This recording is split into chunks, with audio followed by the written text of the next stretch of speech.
இலங்கையில் உள்ள 14 சிறைச்சாலைகளிலே 217 அரசியல் கைதிகள், அதிலே பெரும்பாலானவர்கள் தமிழர்கள், ஒரு சில சிங்களவர்களும் அதேபோல் ஒரு சில முஸ்லீம்களும் இருக்கிறார்கள்.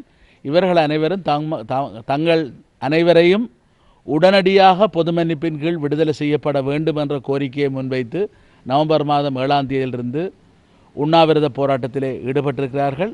கடந்த மாதம் உண்ணாவிரத போராட்டத்தில் ஈடுபட்ட பொழுது ஜனாதிபதி அவர்களுடைய வேண்டுகோளின் பேரிலே நவம்பர் மாதம் 7ஆம் தேதி வரை, அதற்கு முன்னர் உங்களை நாங்கள் விடுதலை செய்கின்றோம் என்று தமிழ் தேசிய கூட்டமைப்பினுடைய தலைவரும் எதிர்க்கட்சி தலைவருமான கௌரவ சம்பந்தன் ஐயா அவர்கள் அளித்த வாக்குறுதியை ஏற்று அந்த போராட்டத்தை அவர்கள் இடைநிறுத்தி இருந்தார்கள்.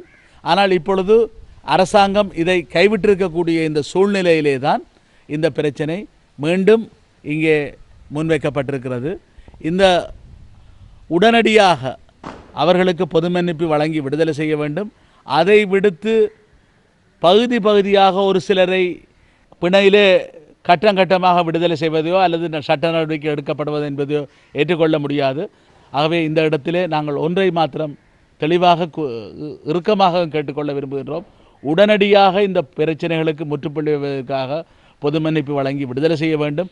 இல்லாவிட்டால் ஆர்ப்பாட்டங்கள், உண்ணாவிரதங்கள், ஹர்த்தால்கள், கடையடைப்புகள் போன்ற நடவடிக்கைகளின் மூலம் நாங்கள் அரசாங்கத்துக்கு மிகவும் அழுத்தம் கொடுக்க வேண்டிய தேவை இருக்கிறது.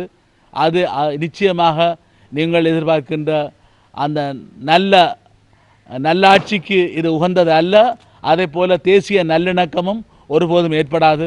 அந்த வகையிலே நடைபெறுகின்ற போராட்டங்கள், வெளியிலே நடைபெறுகின்ற போராட்டங்கள், கடையடைப்புகள், உண்ணாவிரதங்கள் போன்றவற்றிலே மக்கள் ஆயிரக்கணக்கிலே பங்கு பெற்றி இந்த எதிர்ப்பு இயக்கத்தை பலப்படுத்த வேண்டும் என்று நாங்கள் மிகவும் பணிவாகவும் அன்பாகவும் வேண்டியிருக்கின்றோம்.